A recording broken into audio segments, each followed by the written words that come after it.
ఆ! ఆనందం అంటే ఏంటి? ఆనందం మన అసలు స్వరూపం, ప్రతి ఒక్కరి స్వరూపం కూడా ఆనందమే. కానీ మనము లౌకిక విషయాలకెళ్ళిపోయి దుఃఖాన్ని కొని తెచ్చుకుంటాం. మరి ఎలా పొందాలి? ఆనందాన్ని ఎలా పొందాలి? ధనాన్ని సంపాదిస్తే పొందుతామా? అనుకుంటాం. ధనం చాలినంత ధనం ఉంటే ఎంత ఎంజాయ్ చేస్తా ఆనందంగా ఉండొచ్చు అనుకుంటాం. అలాగే ఆనందం అంటే వస్తువుల్లోనూ, సంపదల్లో, వాహనాల్లో దేంట్లోనూ వెతుకుతున్నాం మనం. అన్నిట్లో ఇది దీంట్లో ఉంది, దీంట్లో ఉంది, దీంట్లో ఉందని వెతుకుతున్నాం. అది ఎడారిలో ఒయాసిస్‌లాగా ఒకదాని వెనక ఒకటి మనం పరిగెడుతూనే ఉంటున్నాం. ఎందులోనూ దొరకట్లా. ఒక కాసేపు, కూసేపు అంతే. ఏదో ఆ ధనం సంపాదిస్తాం. అక్కడ మరి ఆనందం తీరిపోయింది. ఇంకా అలాగా వెళ్ళిపోతుందనమాట. అసలైన ఆనందం గోపికలు పొందారు. ఎలాగా గోపీవల్లభుడిని నామస్మరణ వల్ల, స్మృతి వల్ల ఎంతో ఆనందం పొందారు. ఇంద్రియాలకు అతీతమైనటువంటి యతీంద్రియ ఆనందం పొందారు. పరమానందం పొందారు.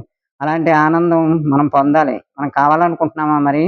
కావాలనుకోవాలి. ఆధ్యాత్మిక విషయాలు వింటా తన్మయత్వమై అతీతమైన ఎంతో ఆనందాన్ని పొందాలి. మన శరీర స్మృతిలోనే మనిషికి పని పాటలో యందు మునిగి ఏదో జ్ఞాపకంగా అప్పుడప్పుడు భగవంతుడిని తలపెట్టుకుంటాం. అలా కాదు, లోతుగా తలపెట్టుకోవాలి. లోతుగా ఉండాలి. అసలైన ఆనందం కావాలంటే ఎలాగా ఆత్మానుభవం చేసుకోవాలి. ఆత్మతో పొందాలి. ఎంత భగవంతుడిని ప్రేమించాలో అంతగా ప్రేమించలేకపోతున్నాం. భగవంతుని యందు మనకు ఎంతో అచంచలమైనటువంటి విశ్వాసం, ప్రేమ, భక్తి ఇవి ఉండాలి.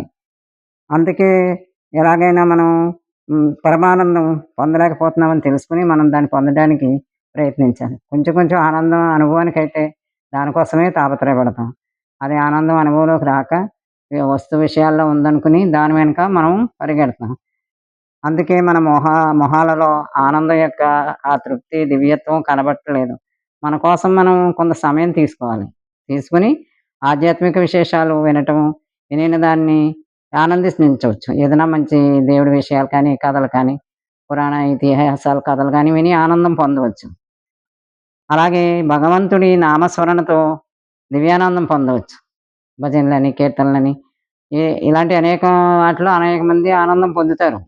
అలా కూడా చేయొచ్చు. భగవంతుడి నామస్మరణ ఎప్పుడూ చెప్పుకోవాలి. ప్రతి క్షణం, ప్రతి పనిలోనూ పరమాత్మ ద లీలలను తలుచుకుంటూ హాయిగా, తేలిగ్గా, ఆనందంగా ఉండవచ్చు. దేవుడి లీలలు, కృష్ణ లీలలు ఏంటి? రామలీలలో రామాయణం, భారతం ఇవన్నీ ఎంతో లీనమైపోయి ఎంతో ఆనందంతోనే మనం పొందుతాం. ఆనందం చరిత్ర నుంచి తీసుకుంటాం. అయినా లౌకిక సంపదల యందు ఎన్ని ప్రార్థించినా మనకి ధన, వస్తు, వాహనాలు గానీ, ఎంతో సంపద గాని ప్రాప్తించినా తృప్తనేది లేదు. దాంట్లో సుఖం లేదని తెలీదు. పరిగెడతాం అంతే. ఆత్మ పరమాత్మ యందు చరించడమే పరమానందం. ఈ ఆత్మ నేను ఆత్మనని, ఈ ఆత్మకి దేవుని యందు, పరమాత్మ యందు చరించడమే పరమానందం అని మనం గుర్తించాలి. మనమే కాదు, మన చుట్టూ ఉన్న వారికి కూడా అందరికీ ఆనందాన్ని పంచాలి. పంచుకుంటే ఏమవుతుంది? ఆనందం ఎక్కువవుతుంది. దుఃఖం ఇవ్వకూడదు గానీ, ఆనందాన్ని అందరికీ పంచాలి. ఇది పరమాత్మ చింతన వల్లే సాధ్యం. ఈ రోజుల్లో మనం ఆనందం ఎక్కడ పడితే అక్కడ దొరకదు. మనం పొందాలి. అనుభవానికి తెచ్చుకోవాలి. అతీతమైనటువంటి ఆనందాన్ని పొందాలంటే మనం ఆధ్యాత్మిక విషయాల్లో జ్ఞానాన్ని మనం వెతుక్కోవాలి. లౌకిక విషయాల్లో కాదు. ఇలా ప్రతిరోజు ఏదో ఒక విషయాన్ని గురించి చెప్పుకుందాం ఈ రోజుకి. సరే.